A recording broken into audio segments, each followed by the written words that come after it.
Praise the Lord. Right right యవనస్తులందరికీ దేవుని నామమున తెలియజేస్తున్నాను.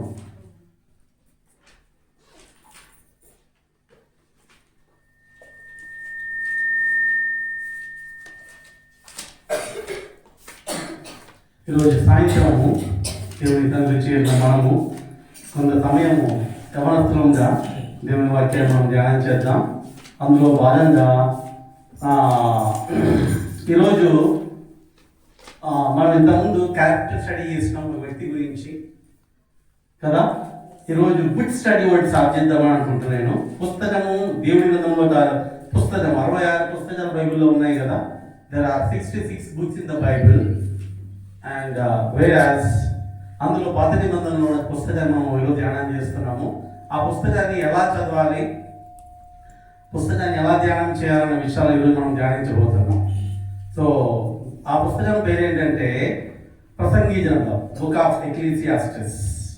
ప్రసంగి గ్రంథాన్ని మనం ఇప్పుడు ధ్యానించబోతున్నాం. ప్రసంగి గ్రంథాన్ని ధ్యానించాలంటే ఇది బైబిల్లో ఎన్నో పుస్తకం. బైబిల్లో ఇది ఎన్నో పుస్తకం. కౌంట్ చేయండి. ఆదికాండం, విజయవాకరణం, లేవికాండం, సంఖ్యాకాండం, విద్యోపదేశకాండం, యెహోషువ, న్యాయపదులు, రూతు, మొదటి సమూయేలు, రెండో సమూయేలు, మొదటి దినవృత్తాంతం, రెండు దినవృత్తాంతములు, ఎజ్రా, నెహెమియా, ఎస్తేర్, యోబు, కీర్తనలు, ప్రసంగి, పరమగీతములు. 21 రైటా? ఎంతమంది అగ్రీ అవుతారు? రైట్. ఇది 21 కీర్తనగా మనం 21 పుస్తకంగా మనం చూస్తున్నాం. ప్రసంగి గ్రంథము దేవుడి గ్రంథంలో 21వ పుస్తకంగా మనం చూస్తున్నాము. ఈ పుస్తకం పేరేంటంటే ప్రసంగి. ఈ పేరు ఎలా వచ్చింది దీనికి అంటే దీనిలో హెబ్రీ భాషలో కోహెలెత్, KOHLETH, కోహెలెత్ అనే పదం నుండి, హెబ్రీ భాషలో కోహెలెత్ అనే పదం నుండి ఈ పదం వచ్చింది. కోహెలెత్, KOHLETH. దాని అర్థం ఏంటంటే ఎక్లీసియాస్టిస్, అంటే preacher who preaches the congregation. కొంతమందిని సమావేశపరిచి వారికి బోధించడం అని అర్థం. దానిని ఒక భాషలో ఒక పదంలో చెప్పాలి అంటే ప్రసంగికుడు. కొంతమందిని సమకూర్చి వారికి బోధ చేసేవాడిని ఏమంటామంటే మనము ప్రసంగి అంటాం. అట్లా వచ్చింది ఈ పుస్తకం ప్రసంగి అనే పేరు. హెబ్రీ భాషలో ఉండే కోహెలెత్ అనే పదం నుండి ఈ ప్రసంగి అనే పదం వచ్చింది అనమాట. ఇంగ్లీష్లో దీన్ని ఎక్లీసియాస్టిస్ అంటాం. ప్రసంగి అనే పేరు వచ్చింది దీనికి. రైట్. ఈ ప్రసంగి అనే పుస్తకంలో ఎన్ని అధ్యాయాలు ఉన్నాయి చెప్తారు ఎవరైనా? There are 12 chapters in this chapter. దీంట్లో 12 అధ్యాయాలు ఉన్నట్లుగా మనం చూస్తాం. There are 12 chapters in the book of Ecclesiastes.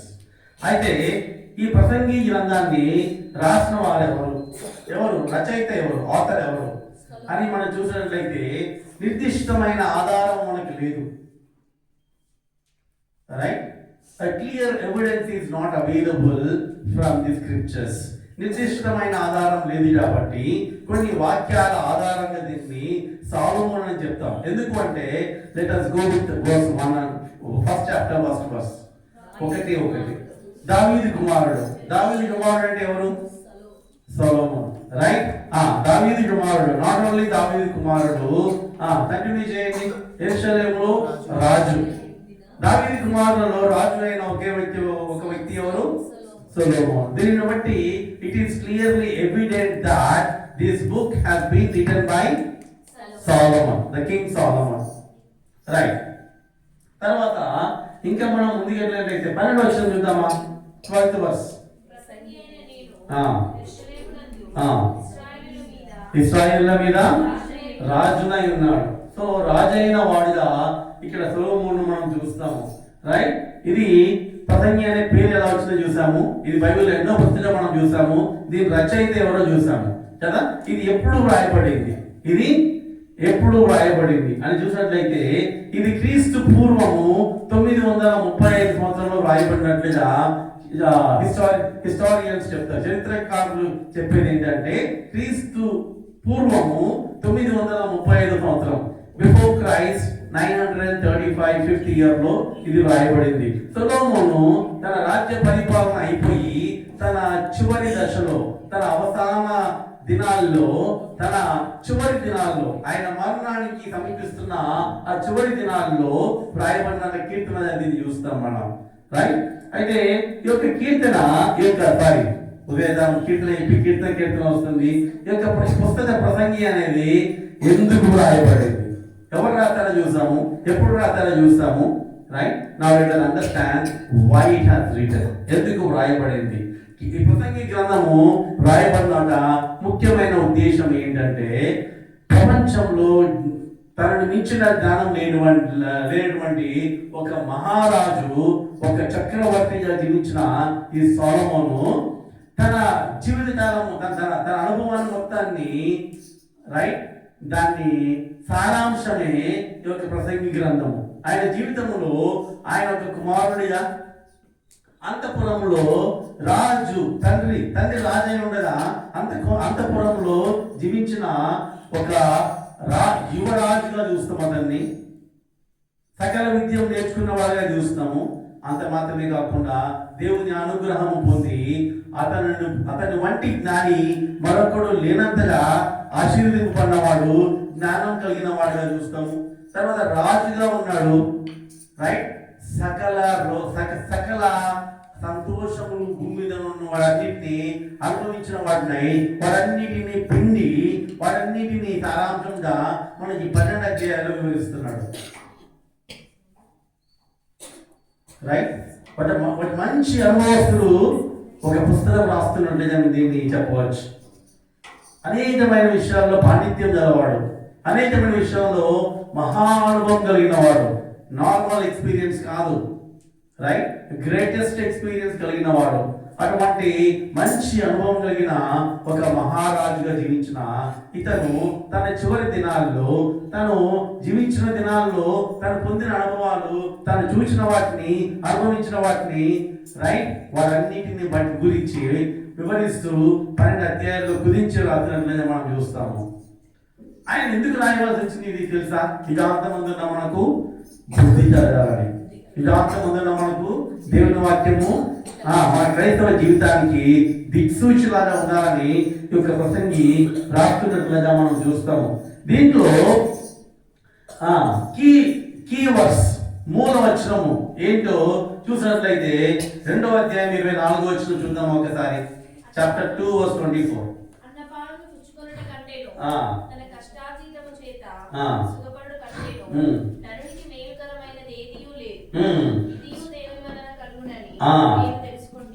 సమస్తము కూడా దేవుని వలన కలిగింది. బట్ మనిషికి అన్నపానము కావాలి, వాడి కష్టార్జితం చేస్తేనే వాడి సుఖం ఉంటది. ఇవన్నీ కూడా దేవుని వలన కలిగినవి. అర్థమవుతుందా? 3 ముక్కల్లో ఎంత స్పష్టంగా ఈ ప్రసంగ గ్రంథాన్ని రాస్తున్నాడంటే, నీవు కష్టార్జితం లేకుండా నీకు అన్నపానంలో రావు, అది కూడా దేవుడు ఇస్తేనే నీకు రావాలి అని 3 ముక్కల్లో చెప్పేస్తున్నాడు. అట్లాగే 12వ అధ్యాయం చూద్దామా, 13-14 వచనాల్లో. 12వ అధ్యాయం 13-14 వచనాల్లో ఇదంతా వినిన తర్వాత తేలిన ఫలితార్థం ఇదే: దేవుని యందు భయభక్తులు కలిగి ఉండి ఆయన కట్టడలను అనుసరించి నడుచుండవలెను. మానవ కోటికి ఇదియే విధి. గూఢమైన ప్రతి అంశమును గూర్చి దేవుడు విమర్శ చేయనప్పుడు ఆయన ప్రతిక్రియను అది మంచిదే గాని చెడ్డదే గాని తీర్పులోనికి తెచ్చును. మీరు కష్టపడండి, మీరు తినండి, అది దేవుని వల్ల మీకు వస్తుంది. ఆ తర్వాత మీరు మంచి చేసినా చెడు చేసినా ప్రతిదీ తీర్పులోనికి వచ్చును. కాబట్టి ఈ 5 అంశాల మీద ఈ ప్రసంగి గ్రంథము రాయబడినట్లుగా మనం చూస్తాము, రైట్. కీ వర్స్ 2వ అధ్యాయం 24వ వచనము, 12వ అధ్యాయం 13-14 వచనాల్లో మనం చూస్తాం. ఇక్కడ ఇందులో ఉండే కీ వర్డ్, మూల పదం ఏంటి అని చూసినట్లయితే వ్యర్థము, వ్యర్థము, వ్యర్థము, వ్యర్థము. Vanity, vanity, vanity. సూర్యుని కింద సమస్తం వ్యర్థం అని, వ్యర్థము అనే మాట ఇంగ్లీష్లో 37 సార్లు ఉంటే, రైట్, వ్యర్థము అనే మాట తెలుగులో 35 సార్లు రాయబడింది. చూసారా? సూర్యుడి కింద సమస్తము వ్యర్థమని కూడా ఇక్కడ ఆయన రాస్తున్నట్లుగా మనం చూస్తాము. ఆయన ఇచ్చే సలహా ఏంటో తెలుసా? ముఖ్యమైన సలహా ఈ పుస్తకం ద్వారా చూద్దామా. 2వ అధ్యాయం 24వ వచనంలో, 2:24 నుండి 26 వరకు. అన్నపానములు పుచ్చుకున్నట్టు కంటేను ఉమ్, తన కష్టార్జితం చేత సుఖపడుట కంటేను ఉమ్. నరునికి మేలుకరమైనది ఏదియూ లేదు. ఏది లేదు. ఇదియును దేవుని వలన కలుగునని ఉమ్. నేను తెలుసుకుంటుంది. రైట్. ఇక్కడ మనం ఏమర్థమవుతుందంటే మనకు చదివిషాం. ఆయన సెలవు లేక భోజనం చేసి సంతోషించుట ఎవరికి సాధ్యము? ఏలే అనగా దైవ దృష్టికి మంచివాడుగా నుండువానికి దేవుడు జ్ఞానమును తెలివిని ఆనందమును అనుగ్రహించును. అయితే దైవ దృష్టికి ఇష్టడగు వానికి ఇచ్చుటకై ప్రయాసపడి పోగు చేయు పనిని ఆయన పాపాత్మునికి నిర్ణయించును. ఇది వ్యర్థముగాను ఒకడు గాలికై ప్రయాసపడినట్టుగాను ఉన్నది. చూద్దామా, ఇక్కడ ప్రసంగి అయిన సొలొమోను ఇక్కడ మనకి ఇచ్చే సలహా ఏంటంటే మీరు నెమ్మదిగా మీరు సుఖముగా జీవించాలి అంటే కష్టపడండి, అది కూడా దేవుని వల్లే వస్తుంది. మీరు కష్టపడ్డా మీకు ఆహారం వచ్చినా ఆయన సెలవు లేకుండా మీరు దానిని భుజించలేరు. కాబట్టి దేవునికి ఇష్టడై ఉండండి. రైట్. అది ఇవన్నీ లేకపోతే సమస్తము వ్యర్థమే. ఇది ఇక్కడ సారాంశం. అంతేనా? ఇది సారాంశం. మీరు కష్టపడండి, మీకు అన్నపానములు వస్తాయి, అది దేవుడు ఇచ్చింది. కానీ దేవుడి సెలవుతో దాన్ని తినాలి. Though you have something with you, you have to have it through the permission of God. దేవుని సెలవు లేకుండా మనం దాన్ని భుజించలేము, తినలేము, తినకూడదు కూడా. ఇది ఆయన చెప్తున్న అంశం ఇక్కడ. దీన్ని మనం గుర్తుపెట్టుకోవాలి. ఆయన ఇచ్చే సలహా. రెండో సలహా 3వ అధ్యాయం 12వ వచనం. కావున సంతోషంగా ఉండేదంటేను తమ బ్రతుకులు సుఖముగా వెళ్ళబుచ్చున్నదంటేను శ్రేష్టమైనది ఏది నరులకు లేదని. సో అన్నపానములు మనకు ఉండాలి, కష్టార్జితం ఉండాలి, ఆయన నుండి పొందాలి, తెల ఉండాలి. తర్వాత మీరు నెమ్మదిగా జీవించండి, సుఖముగా జీవించడానికి సలహా ఇస్తున్నాడు ఆయన. రైట్. అదే ఒక్కసారి 3వ అధ్యాయము 22వ వచనం చూద్దామా. 3:22. కాగా తమకు తరువాత జరుగుదాన్ని చూచుటకై నరుని తిరిగి లేపికొని పోవాడు ఎవరు లేకపోవుట నేను చూడగా వారు తమ క్రియల యందు సంతోషించుటంటే మన క్రియల యందు మనం సంతోషించాలంట. దేనికి సంతోషించాలి? మనం ఒక పని చేస్తే దాంట్లో మనకు ఆనందం లేకపోతే అది దేవుని కార్యము కాదు. మన క్రియలను బట్టి మనం సంతోషించాలని ప్రసంగి చెప్తున్నాడు. 5వ అధ్యాయం 18వ వచనంలో చూద్దాం. 5:18.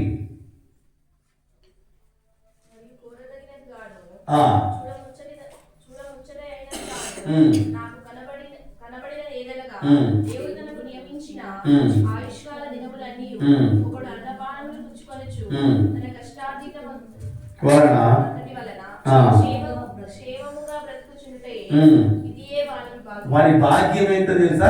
ఇప్పుడు వరకు మనం చూసామన్నీ కలిపి దాని భాగ్యంగా వర్ణిస్తున్నాడు ఆయన.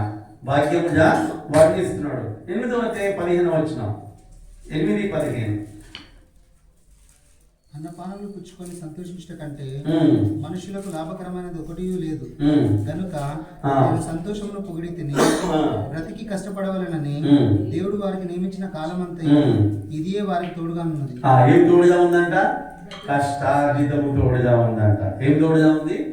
కష్టార్జితము తోడుగా ఉంది. ఈ విధంగా 9వ అధ్యాయంలో 11వ వచన అధ్యాయంలో 12వ అధ్యాయంలో మనం చూస్తాము. ఆయన ఇచ్చే సలహా ఏంటంటే కష్టపడండి, అన్నపానములను పొందండి, అది దేవుని నుండి మీకు వస్తుంది, అది దేవుని తెలవతోటి తినండి, సుఖముగా ఉండండి, ఇది మిమ్మల్ని వెంటాడుతుంది, ఇది మీకు అవసరము అని చెప్తున్నాడు. ఇంతకు మించి వేరే ఏమన్నా చేయడం అనేది దేవుని వాక్యానుసారం కాదు. అది చేసినా అది వ్యర్థమే అని మాట్లాడుతున్నాడు ఈత ప్రసంగి సొలొమోను. రైటా? రైట్.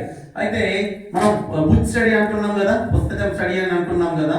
రైట్. ఈ ప్రసంగి మనం ఏం చూస్తామంటే రచయిత ఎవరు, ఈ పదం ఎక్కడి నుండి వచ్చింది, ఏ కాలంలో రాయబడింది, ఇది మూల పదం ఏంటి, ఇవన్నీ మనం చూస్తా వచ్చాం కదా.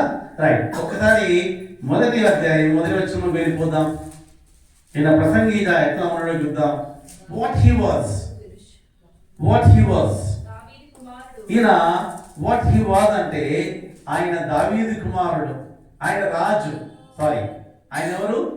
ఆయన రాజు. What he was? He was a wait I'm sorry. What he was అంటే ఆయన ప్రసంగి. ఆయన ఏంటి? మొదటి అధ్యాయము లాస్ట్ లో అది ఉంటుంది, ప్రసంగి పలికిన మాటలు. ఆయన ఎవరు అంటే వాట్ హీ వాజ్ అంటే హీ వాజ్ ఎక్లీసియాస్. ఆయన ప్రసంగి. ఆయన హూ హీ వాజ్, ఆయన ఎవరు? ఇప్పుడు చూద్దాం. దావీదు కుమారుడు మరియు రాజు. Where he was? జెరూసలేం. యెరూషలేం మనం ఇక్కడ ఉంది కదా, రైట్? మొదటి వచనం చూద్దామా? ఎన్ని ఉన్నాయి చూడండి. నేను 3 చెప్తున్నా. మొదటి వచనంలోనే అక్కడ 2 లైన్లు, 1.5 లైనే ఉంది. ఆ 1.5 లైన్ లో ఏముందంటే వాట్ హీ వాజ్, ఆయన ప్రసంగి అని చూస్తున్నాము. హూ హీ వాజ్, ఆయన దావీదు కుమారుడు రాజు అని చూస్తున్నాము. వేర్ హీ వాజ్, యెరూషలేంలో ఉందని చూస్తున్నాం. ఒక్క 1.5 లైన్ చూడండి ఎన్ని దాగి ఉన్నాయో. పుస్తకం స్టడీ ఎలా చేయాలో ఇక్కడ మనం నేర్చుకుంటున్నాం. How to do a good study, right? ఇక్కడ మొదటి వచనంలో ఏం చూస్తున్నామంటే ద ప్రీచర్. ఎవరైనా? ప్రీచర్. ఆయన ఎలా ఉన్నాడు, ఎక్కడ ఉన్నాడు, రైట్? ఆయన ఏమై ఉన్నాడు, అది మనం చూసాము. రెండవదిగా 2-3 వచనాల్లో the problem. The preacher, the problem. Second and third versus లో చూద్దాం ఒక్కసారి. వ్యర్థము ప్రసంగించుచున్నాడు, వ్యర్థము సమస్తము వ్యర్థమే. The great quotation. మనం చాలా మంది కొటేషన్ ఇస్తారు కదా. అబ్దుల్ కలాం, మహాత్మా గాంధీ, అంబేద్కర్ చాలా కొటేషన్లు ఇస్తారు కదా. వాటిని మనం చాలా భద్రంగా చెప్తుంటాం కదా. ప్రసంగించే కొటేషన్ అంటే తెలుసా? ఇక్కడ వ్యర్థము సమస్తము వ్యర్థమే. The great quotation, right? 3వ వచనం చూద్దాం ఒకసారి. సూర్యుని కింద నరులు పడుచుండు పాటు అంతటి వల్ల వారి కలుగుచున్న లాభమేమి. అక్కడ లాస్ట్ లో ఏం మార్క్ ఉంది చెప్పండి? Question mark. The great question. ఇది గ్రేట్ క్వశ్చన్ ఎందుకు చెప్తున్నాం చెప్పండి? ప్రతి మనిషి తను పడుచున్న అన్ని పాటలు దేనికోసం చెప్పండి? అంతే కదా, అక్కడ అదే ఉంది కదా. నరులు పడుచుండు పాటు అంతటి వలన వారికి కలుగుచున్న లాభమేమి. అన్ని పాటలు పడుతున్నాడు మనిషి ఉదయం లేచినప్పటి నుండి పడుకున్నంత వరకు. వారికి వచ్చే లాభం ఏంటి అని ఒక గొప్ప ప్రశ్నతో ఇక్కడ మనల్ని ప్రశ్నిస్తున్నట్టు మనం చూస్తాము. ప్రాబ్లం ఏంటి అంటే the great quotation, second verse, the great question, third verse. మూడవదిగా 4 నుండి 11 వచనాలు. మొదటి అధ్యాయం మనం ధ్యానం చేస్తున్నాం. మొదటి వచనంలో ద ప్రీచర్, ఆయన ఎక్కడ వాడు, ఏమై ఉన్నాడు, ఎవరు అని చూసాము. 2-3 వచనాల్లో ది ప్రాబ్లం, సమస్య ఏంటో చూసాము. The great quotation, the great question మనం చూస్తున్నాము. 4 నుండి 11 వరకు the process. The preacher, the problem and the process. 4 to 11 లో ప్రాసెస్ మనం చూస్తాము. ఈ ప్రాసెస్ ఏంటో చూసారా ఒక్కసారి? చాలా అద్భుతమైన వాక్యం నాకు వచ్చింది. నేనేంటి ఇది అలా రఫ్గా దేవుని వాక్యం చదువుకుంటూ ఉండగా వచ్చిన తలంపులు అసలు అంత ఈజీగా అర్థం కావు. మామూలుగా చదివితే కొంచెము స్పష్టంగా చదివితే అర్థమవుతుంది మనకి. 4వ వచనం చూద్దామా? ప్రాసెస్ లో ఏముందో అక్కడ తరము వెంబడి తరము అనేది ఆంథ్రోపాలజీ, మానవ శాస్త్రము. Anthropology does not have the answer. అన్ని వ్యర్థమని చెప్తున్నాడు కదా. Anthropology does not have the answer. మానవ శాస్త్రము ఎటువంటి సమాధానం లేకుండా ఉండింది. వ్యర్థమని ఈయన 3వ వచనం అడిగింది కదా ప్రశ్న. ఆ ప్రశ్నకి సమాధానం తిరిగి వచ్చినట్లయితే ఆంథ్రోపాలజీ దగ్గర ఆన్సర్ లేదు. ఓకే, ఒక్కసారి చూద్దామా? 5వ వచనం చూద్దామా? సారీ, 4వ వచనం 2వ లైన్ చూద్దామా? భూమి ఒకటే. Geology does not have the answer. Anthropology does not have the answer. Geology does not have the answer. నేను ఇక్కడ సొలొమోను జ్ఞానం యొక్క లిమిటేషన్ అంటే చెప్తాను చూడండి. ఇది లిమిటేషన్. దేవుడు సొలొమోను ఇచ్చిన జ్ఞానం ఎవరు లేరు కదా, కానీ యేసుక్రీస్తుతో పోలిక లేదు ఈయనకి. ఎందుకు పోలిక లేదు అంటే అక్కడ ఆయన ఏమంటాడంటే భూమి ఒక్కటే ఎల్లప్పుడూ నిలుచును. ఇప్పుడు చెప్పండి, యేసుక్రీస్తు వచ్చినప్పుడు పంచభూతములు మహావేంద్రముతో లయమైపోతాయి. రెండో పత్రికలో చూస్తాం, అవునా? ఈ భూమికి కొత్త ఆకాశం కొత్త భూమిలో మనం వెళ్ళిపోతాం, అవునా? ఇప్పుడు చెప్పండి, భూమి ఎల్లప్పుడూ నిలుచునా? చూద్దాం బైబిల్లో ఏముందో. రెవల్యూషన్ ప్రకటన 20వ అధ్యాయం 10 నుండి 13. ప్రకటన 20వ అధ్యాయం 10 నుండి 13. వారిని మోసపరిచిన అపవాది అగ్ని గంధకములు గల గుండంలో పడవేయబడెను. అచ్చట ఆ క్రూర మృగమును అబద్ధ ప్రవక్త ఉన్నారు. వారు యుగయుగములు రాత్రింబగళ్ళు బాధింపబడుదురు. మరియు ధవలమైన మహాసింహాసనము దాని యందు ఆసీనుడై ఉన్న ఒకరిని చూసి భూమి ఆకాశంలో ఆయన సముఖం నుండి పారిపోయారు. భూమి ఆకాశంలో ఆయన సముఖం నుండి పారిపోయారు. వెనక్కి రండి 4వ వచనంకి. భూమి ఒక్కటే ఎల్లప్పుడు నిలిచిందా? ఇది పారిపోయిందా? నిలిచి ఉందా? పారిపోయిందా? ఇది పారిపోయింది. అర్థమైందా? సొలొమోను కంటే గొప్పవాడు ఇక్కడ ఉన్నాడు. ఎవరైనా? యేసుక్రీస్తు వారు. రైట్. ఇప్పుడు చెప్పండి, geology does not have the answer. ఏం లేదు, భూగర్భ శాస్త్రానికి కూడా ఎటువంటి సమాధానం లేదు. రైట్. 5వ వచనం చూద్దామా? 5వ వచనం.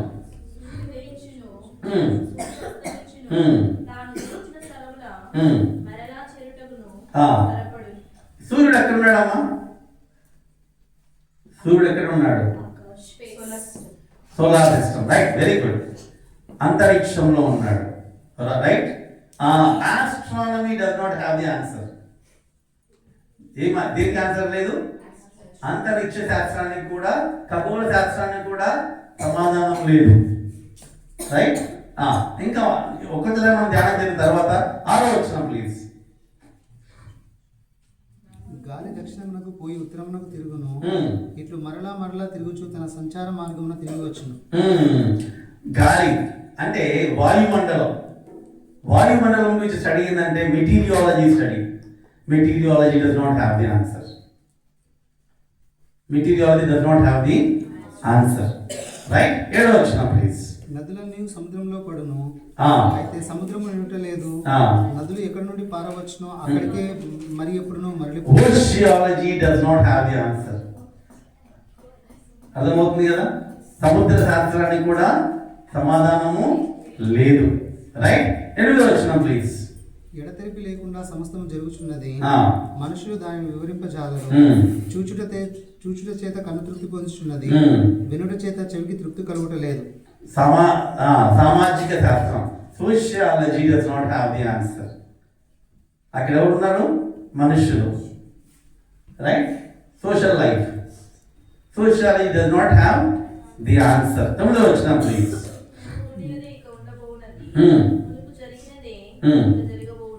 మునుపు ఉండిన దాన్ని ఏ శాస్త్రం అంటాం చెప్పండి? కొన్ని వందల సంవత్సరాల కింద ఉండింది ఆర్కియాలజీ, పురావస్తు శాస్త్రం. Archaeology does not have the answer. అర్థమవుతుందా? వాక్యాన్ని ఎలా చదవాలో మీకు నేర్పిస్తున్నా నేను. అందుకే ఈ డీప్గా ఆ పదాలను మీకు ఎక్స్ప్లెయిన్ చేస్తున్నా. మీరందరూ ఎడ్యుకేటెడ్, మీరందరూ వాక్యాన్ని ఎలా చదవాలని అర్థం చేసుకోవాలి. దాంట్లో ఉన్న భావం ఏంటో.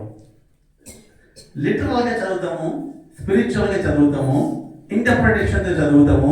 ఈ 3 విషయాలు కేర్ఫుల్గా పెట్టుకోవాలి. వాక్యాన్ని దావీదు కుమారుడు, దానికి ఎటువంటి ఇంటర్ప్రిటేషన్ అవసరం లేదు, దానికి ఎటువంటి రైట్ స్పిరిచువల్ సెన్స్ అవసరం లేదు. లిటరల్గా చదవాలి. ఈయన దావీదు కుమారుడు సొలొమోను, ఉన్నది ఉన్నట్లే చదవడం. Literal sense. What is spiritual sense? ఈయన అన్నిటిని అనుభవించి ఇది రైట్ కాదు, ఇది అది వ్యర్థము అని మనం చెప్తున్నాడు కదా. That is spiritual sense. What is interpretation sense? దాన్ని మనము ఆయనకి అలా జరిగింది కాబట్టి మనం కూడా జరిగే అవకాశం ఉంది. ఇంటర్ప్రిటేషన్. Application sense. మనం కూడా దీన్ని ఫాలో అవ్వాలి, ఐ విల్ ఫాలో అనేది అప్లికేషన్ సెన్స్ తో మనం వాక్యాన్ని చదవాలి. రైట్. అందుకే వాక్యాన్ని ఎలా చదవాలో నేర్చుకుంటున్నాం మనం, రైట్. దాన్ని ఎలా అర్థం చేసుకోవాలో కూడా నేర్చుకుంటున్నాం. యూత్ మీటింగ్కి రావడం ద్వారా వచ్చే ప్రధానమైన ఉపయోగం ఏంటి అంటే వొకాబులరీ డెవలప్ అవుతుంది, వాక్యాన్ని ఎలా చదవాలో నేర్చుకుంటాం, దేవుడిని ఆరాధిస్తాం, మనకు రావాల్సిన ఆశీర్వాదాలు మనం పొందుకుంటాం. సో జ్ఞాపకం పెట్టుకుందాం, యూత్ మీటింగ్కి రావడం ద్వారా మనం నష్టపోయేది లేదు, దేవుడి ఇచ్చే లాభం మనకి ఎక్కువ, రైట్. 8వ వచనం మనం చూద్దాం. ఒకసారి 8వ వచనం. ఎడతెరిపి లేకుండా సమస్తము జరుగుతున్నది, మనుషులు దాన్ని వివరింపజాలరు. చూచుట చేత కన్ను తృప్తి పొందుతున్నది, వినుట చేత చెవికి తృప్తి కలుగుట లేదు. వినుట చేత చెవికి తృప్తి లేదంట. Psychology does not have the answer. ఇక్కడ ఏముంది? చూచుట ద్వారా, వినుట ద్వారా, రైట్, వివరించుట ద్వారా తృప్తి లేదంట. Psychology does not have the answer. 11వ వచనం చూద్దాం ఒకసారి. 11వ వచనం. పూర్వులు జ్ఞాపకమునకు రారు, పుట్టబో వారి జ్ఞాపకము ఆ తర్వాత ఉండబో వారికి కలగదు. Philosophy does not have the answer. వేదాంతము మనకి ఎటువంటి సమాధానం ఇవ్వజాలదు. Philosophy does not have the answer. అర్థమవుతుందని చెప్పింది ఇప్పుడు మనకు, రైట్. మొదటి అధ్యాయము 4వ వచనంలో anthropology does not have the answer. 4వ వచనంలోనే geology does not have the answer. 5వ వచనంలో astronomy does not have the answer. 7వ వచనంలో oceanology does not have the answer. 8వ వచనంలో sociology does not have the answer. అదే 8వ వచనంలో psychology does not have the answer. 9వ వచనంలో archaeology does not have the answer. 11వ వచనంలో philosophy does not have the answer. దేనికి ఆన్సర్ లేదు? దేనికి ఆన్సర్ లేదు?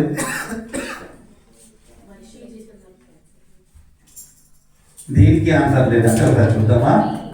ప్రశ్న ఉంది కదా 3వ వచనంలో, సూర్యుని కింద నరులు పడుచుట్టుపాటు అంతటి వలన వారి కలుగుచున్న లాభము ఏమి? ఈ లాభం అని ఏమి అనే ప్రశ్నకు ఇవన్నీ సమాధానం ఇవ్వలేకపోయింది. నేనంటాను, అన్నిటినీ చేసినవాడు, అన్నిటినీ సృష్టించినవాడు, అన్నిటిని ఆర్గనైజ్ చేస్తున్నవాడు, అన్నిటిని తన చేతిలో పెట్టుకున్నవాడు, అన్నిటి కోసం రానయ్యున్న దేవుడు, ఆయనకి మాత్రము ఈ హ్యాస్ ఆన్సర్. ఆయన ప్రతిదానికి సమాధానం ఇవ్వడానికి రెడీగా ఉన్నాడు.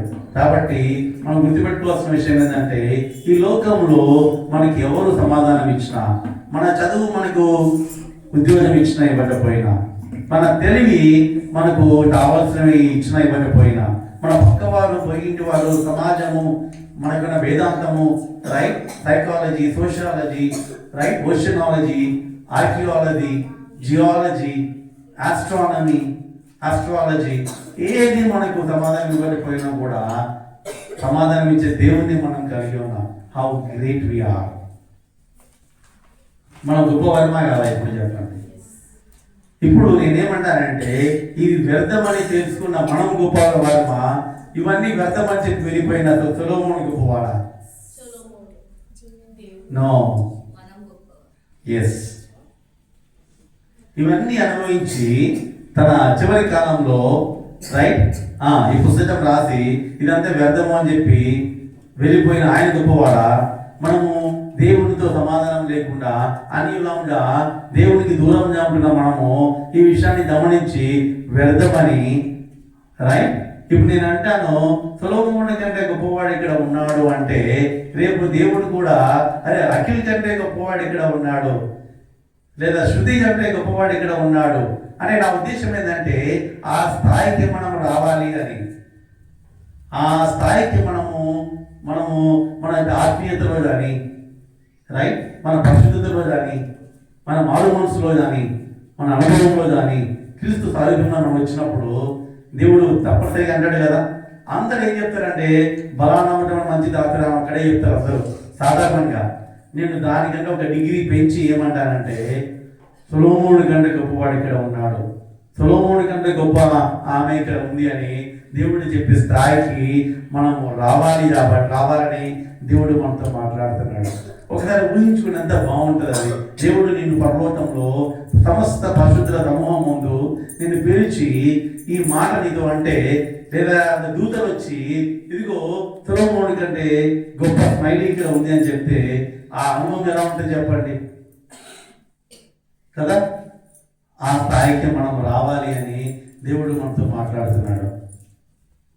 మనం జ్ఞాపకం చేసుకుందాం, ఈ లోకంలో ఉన్నవన్నీ కూడా వ్యర్థం వ్యర్థం వ్యర్థం వ్యర్థమే. కానీ ఆ వ్యర్థాన్ని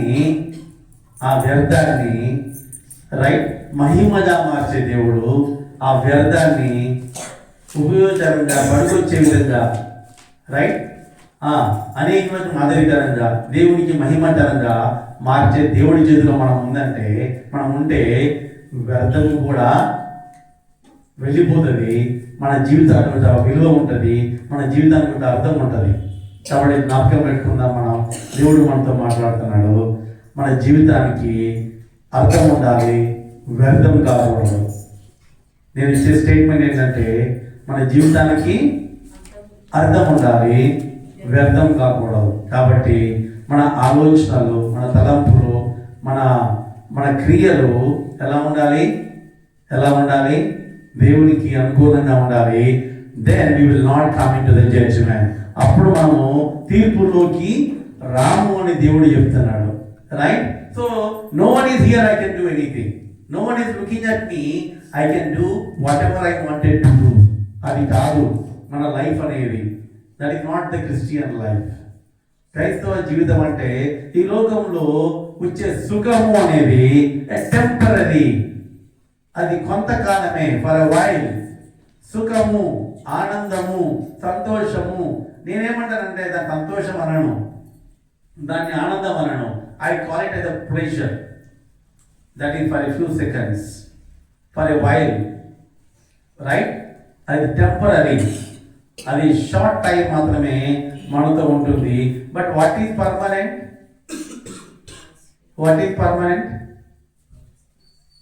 దేవుని యందు ఆనందం పర్మనెంట్, దేవుని యందు సంతోషం పర్మనెంట్.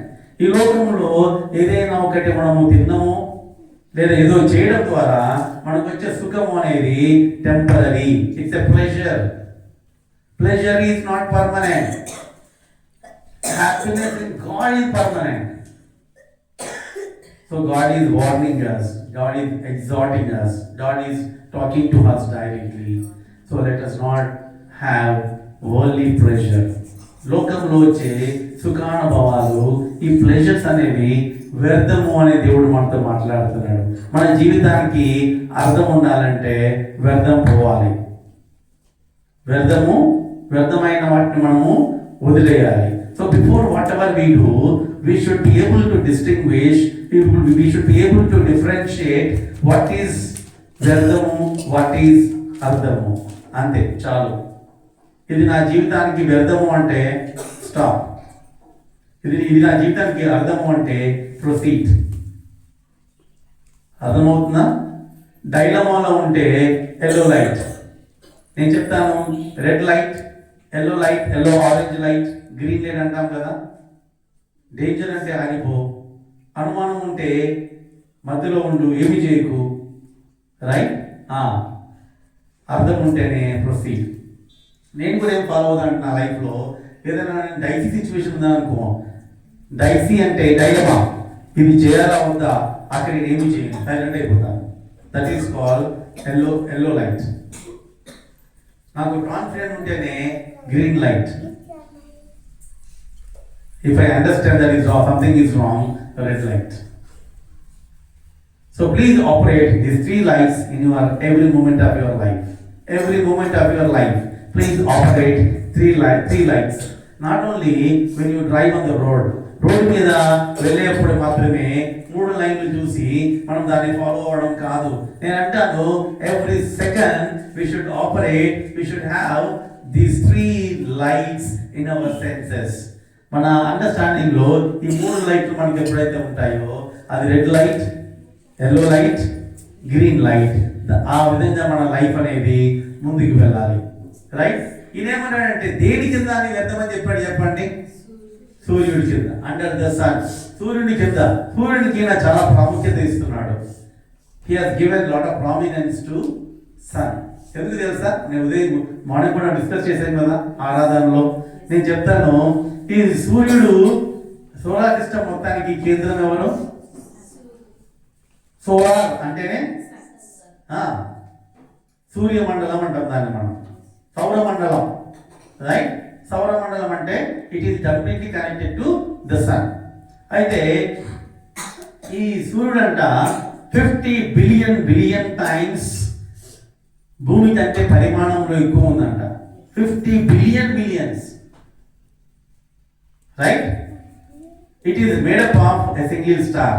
అది ఒక సింగిల్ స్టార్, దానికి అనుబంధంగా ఉండే స్టార్స్ ఏమి లేవు, రైట్?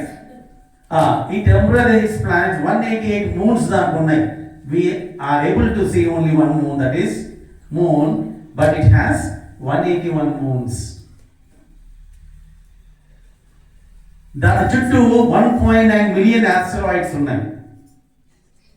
దాని చుట్టూ 1 ట్రిలియన్ కామెట్స్ ఉన్నాయి. పాలపుంతలు, తోక చుక్కలు ఉంటాయి కదా మనము, అవి ఉన్నాయి. The average temperature of the sun at its core is 10,000 degrees Fahrenheit. At its core, hydrogen atoms are fused into helium at a temperature of 25 million degrees Fahrenheit. 25 million degree. దాని మధ్యలో కోర్ అంటాం కదా అక్కడ. It has a diameter of 864,000 miles. దాని diameter. Okay, it weighs 2 billion tons, 3 times 2 billion tons. Then weight. It has 335 quadrillion cubic miles gas. Helium gas అందులో ఉంటుంది కదా, దాని పరిమాణం ఎంత అంటే 335 క్వాడ్రిలియన్. అది 1 lakh times brighter than the neighboring stars. అర్థమవుతుందా? ఇప్పుడు చెప్పండి, there is no wonder people worshiping sun. But we have our God who created the sun. అవునా? రైట్? నేను ఒక ఎగ్జాంపుల్ ఇవ్వాలా మీకు. మీ ఫ్రెండ్ ఎక్కడో బిర్యానీ తినిపించి, నేను నా ఫ్రెండ్కి బిర్యానీ తినిపించాలని చెప్తే ఆనందపడతాం కదా. అదే బిర్యానీ చేసి అమ్మ ఇంట్లో ఉంటే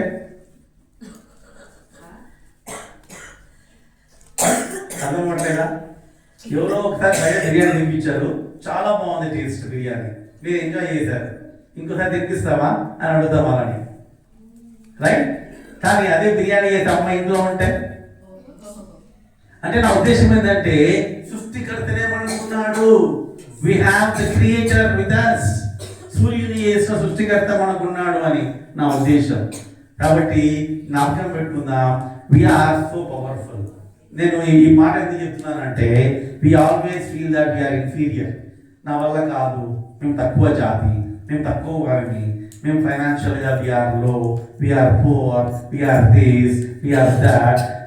అది మాత్రం మనము ఎటువంటి టీచింగ్ లేకుండా మనల్ని మనం బాగా తగ్గించుకుంటాం, మనం ఇన్ఫీరియర్ అయిపోతాం.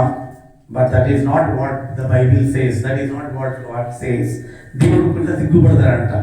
నేనేంటి శ్యామ్ని ఇంతగా దీవించి, ఇంతగా ప్రేమించి, ఇంతగా ఆశీర్వదిస్తే ఇంకా నేను పూర్ అంటాడేంటి, ఇంకా తగ్గించుకుంటాడేంటి, ఇంకా కిందికి వెళ్ళిపోతాడండి.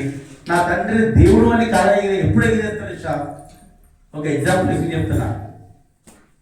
He's waiting for that, he is waiting for that. నేను చెప్తాను చూడు, శ్యామ్ ఎక్కడ ఉన్నాడో పక్కన నోబి ఉంది. నోబి ఒక పిచ్చి షాప్లోకి వెళ్ళి ఏదైనా కొని తింటే దానికి ఇష్టపడతాడా? తనకున్న కెపాసిటీ, తనకు వచ్చే సాలరీ, దేవుడు దీవించిన విధానము అవన్నీ తీసుకుంటే ఏదైనా పిచ్చి పిచ్చి తినడానికి ఇష్టపడతారా తండ్రి? ఎందుకు? ఒక మానవుడి తండ్రికి ఇంటుంటే పరలోకమందున్న దేవుడికి ఎలా ఉండాలి కదా? So we are something, we are not nothing. We are something మనం. దేవుడు షాము నోబిని ప్రేమించిన దానికంటే ఎక్కువగా దేవుడు నిన్ను నన్ను ప్రేమిస్తున్నాడు. అంటే నేను ఎందుకు చెప్తున్నానంటే we have limitations in love. నేను ఇంకొక మాట కూడా ముందుకెళ్ళి చెప్పగలను. I don't know whether we are ready to give our life for the sake of our daughters, but he has given his life. అందుకే నేను చెప్తాను, ఆయన ప్రేమ, ఆయన కృప మనందరికంటే చాలా ఉన్నతమైనది, చాలా గొప్పది, దానికి విలువలు లేనిది, అవధులు లేనిది, అన్కండిషనల్ లవ్. అన్ని కండిషనల్ గాడ్ అనుకున్నాడు. కాబట్టి ఈ లోకంలో ఉన్నవన్నీ వ్యర్థము. ఈరోజు మనం ఏం నేర్చుకున్నామంటే ఒక పుస్తకాన్ని ఎలా ధ్యానం చేయాలో నేర్చుకున్నాం. ఆ పుస్తకంలో ఉండే అంశాలను నేర్చుకున్నాం. ఈ లోకంలో అంత వ్యర్థమని నేర్చుకున్నాం. మన క్రియలు బాగుండాలని నేర్చుకున్నాం. మనం ఇన్ఫీరియర్గా ఉండకూడదని నేర్చుకున్నాం. Are you with me? అంతే కదా. కాబట్టి దేవుని వాక్యాన్ని మనం హృదయంలో ఉంచుకొని బలవంతుడి చేతిలో బాణములుగా మనం జీవించడానికి దేవుడు మనకు సహాయం చేయను కాక.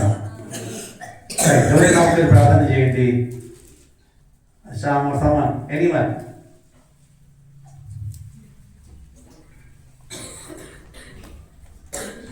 ఎవరైనా ఒకరి ప్రార్థన చేయండి, ముగించుకుందాం.